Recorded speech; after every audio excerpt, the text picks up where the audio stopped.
காலை வணக்கம். Welcome to rose William channel. இன்றைக்கி கல்யாண நாள், பிறந்த நாள் கொண்டாடுற எல்லாருக்கும் என்னுடைய வாழ்த்துக்கள்.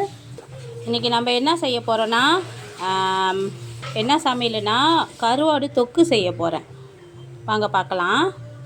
பாருங்க, பூண்டு இஞ்சியும் போட்டு லேசாக வதக்கிக்கிட்டு இருக்கிறேன். சும்மா லேசாக தட்டி போட்டால் போதும். இந்த உங்கள் வதங்கி வரட்டும். இஞ்சி பூண்டும் லேசாக வதங்கிட்டானே, வெங்காயம், முருங்கைக்காய், அப்புறம் டொமேட்டோ எல்லாத்தையும் ஒன்றா போட்டுட்டேன், ஒட்டுக்காக போட்டுட்டேன். அப்புறம் முள்ளங்கி போட்டிருக்கேன், சின்ன சின்ன முள்ளங்கி வெட்டி போட்டிருக்கேன். இவங்க கருவாடு தொக்கு செய்கிறதுக்காக சமைச்சிக்கிட்டு இருக்கேன். வாங்க பார்க்கலாம். இவங்க வெந்து வரட்டும். இங்கே பாருங்க, இவங்க கூடயே கொஞ்சம் மஞ்சள் தூள் போட்டுக்குங்க. போட்டுட்டு இவங்க எல்லாம் அந்த காய்கறி எல்லாம் வெந்து வரட்டும். வெந்து வர வரைக்கும் நம்ம வெயிட் பண்ணுவோம். எவ்வளோ கலர்ஃபுல்லாக இருக்காங்க பார்த்தீங்களா? அவ்வளோ டேஸ்ட்டாக இருப்பாங்கங்க. இங்கே பாருங்கள், ஏன் கருவாடு தொக்கு செய்கிறேன்னா, இன்றைக்கி நம்ம வீட்டில் பழைய சோறில் கஞ்சி செஞ்சுருக்கேன். பழைய சோறு எடுத்து கஞ்சி செஞ்சு வச்சுருக்கேங்க. அதனால் எவ்வளோ சூப்பராக இருக்காங்க பாருங்கள். பழைய சோறு கஞ்சி.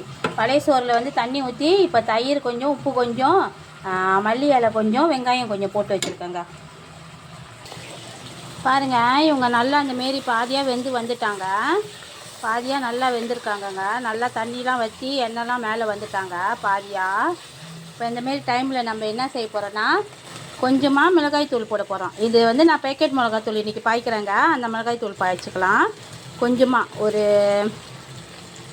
இவ்வளோ போதும்னு நினைக்கிறேன். போதும், இவ்வளோ போதும். இந்த பாருங்க, கொஞ்சமாக மிளகாய் தூள் போட்டுட்டு கொஞ்சமாக தண்ணி ஊற்றிருக்காங்க. ரொம்ப தண்ணிலாம் வேணாம், ஏன்னா இன்றைக்கி தொக்கு தான் செய்ய போகிறேன். அதனால் ரொம்ப தண்ணி வேணாம்.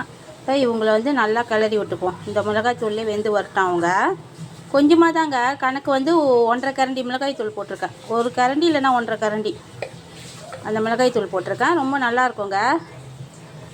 பார்க்கலாம். பாருங்கள், இவங்க நல்லா கொதித்து வராங்க. இப்போ இன்னும் நல்லா சுண்டி வரட்டுங்க. எனக்கு ரொம்ப திக்காக வேணும், சுண்டி வரணும். நல்லா சுண்டி வரட்டும். உப்பு நான் ஆரம்பத்தில் கொஞ்சமாக போட்டிருக்கேன். கொஞ்சமாக தான், ஒரு சிட்டிகை தான் போட்டிருக்கேன். அப்போ பார்ப்போங்க கடைசியில் இந்த கருவாடுலாம் போட்ட பிறகு எப்படி இருக்காங்கன்ட்டுன்னு. பாருங்கள், நல்லா எண்ணெய் வெளியாகிற வரைக்கும் சுண்டி வந்துட்டாங்க. நான் ஊற்றின தண்ணி எல்லாம் நல்லா சுண்டிட்டாங்க. அப்புறம் இந்த காய்கறி எல்லாமே, நான் போட்ட காய்கறி எல்லாம் வெந்துட்டாங்க. இப்போ நான் கருவாடு ஆட் பண்ணுறேன். கடைசியாக தான் கருவாடு போடுறேன்.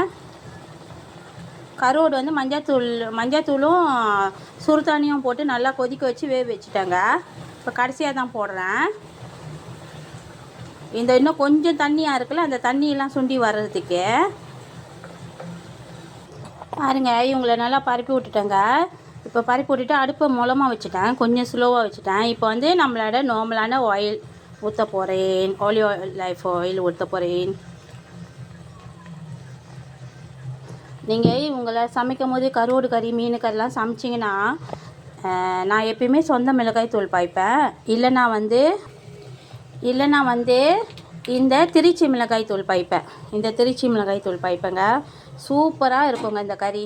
நீங்கள் என்ன கறியாக இருந்தாலும் இந்த மிளகாய் தூள் ஆக்கி பாருங்கள். நான் ப்ரோமோ பண்ணேங்க. நான் கறி உங்களுக்கு தெரியும், நான் சமையல்லாம் கலர் ரொம்ப அழகாக இருக்கும். இந்த கலர் ரொம்ப டிஃப்ரெண்ட்டாக இருக்கும். அது ஏன் அந்த டிஃப்ரெண்ட்டாக இருக்குன்னா, இந்த மிளகாய் தூளில் நான் பாய்க்கிற வசி தான். ரொம்ப டேஸ்ட்டாக இருப்பாங்க. நீங்கள் மிளகாய் தூள் வேக வைக்கிறதுக்கு முன்னையே இந்த வெங்காயம் பூண்டு தாளிக்கும் போது போடுறீங்களே, அப்போயே நீங்கள் என்ன சமைக்க போகிறீங்களோ அந்த டேஸ்ட், அந்த வாசனை வந்துடுவாங்க. அவ்வளோ நல்லா இருப்பாங்கங்க. பாருங்கள், இவங்கள பார்த்தா உங்களுக்கு எப்படி தெரியுது? நேற்றுள்ள கறி மாதிரி தானே தெரியுது.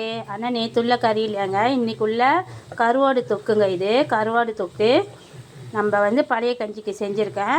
அந்த மிளகாய் தூள் அப்படியே டேஸ்ட் நீங்கள் எந்த மாதிரி செய்கிறீங்களோ அந்த டேஸ்ட் உங்களுக்கு, நீங்கள் மனசில் என்ன நினச்சி சமைக்கிறீங்களோ அந்த டேஸ்ட் உங்களுக்கு கொடுக்குங்க. அவ்வளோ டேஸ்ட்டாக இருக்கும். எனக்கு ரொம்ப பிடிக்கும். அதனால் நான் உங்கள்கிட்ட சொல்கிறேன், ட்ரை பண்ணி பாருங்கள்.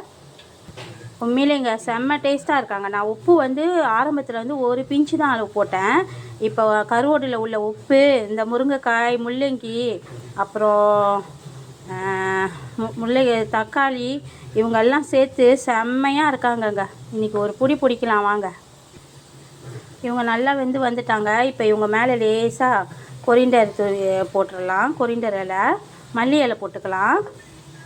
மல்லி இலை போட்டு ஒரு கிண்டி, ஒரு கிளறு இறக்கி அந்த பழைய கஞ்சியில் சாப்பிட்டோமா அவ்வளோ டேஸ்ட்டாக இருக்குங்க. பாருங்கள், இன்றைக்கி நம்ம வீட்டில் என்ன சமையல்னா மீன் பொரித்து வச்சுருக்கேங்க. மிளகாய் மோர் மிளகாய் பொரித்து வச்சுருக்கேன், புடலங்காய் பொரித்து வச்சுருக்கேன், கருவோடு தொக்கு. இது இங்கே வந்து கருவோடு தொக்கு. இவங்க வந்து என்னதுன்னா கருவோடு மாதிரியே இவங்க வந்து தவுஃபு தொக்கு. இவங்க வந்து பரங்கிக்காய் பிரட்டி வச்சுருக்கிறேன். இவங்க வந்து நம்மளோட சூப்பர் ஹீரோ பழைய சோறு பழைய கஞ்சி. எவ்வளோ டேஸ்ட்டாக இருக்காங்க பாருங்கள்.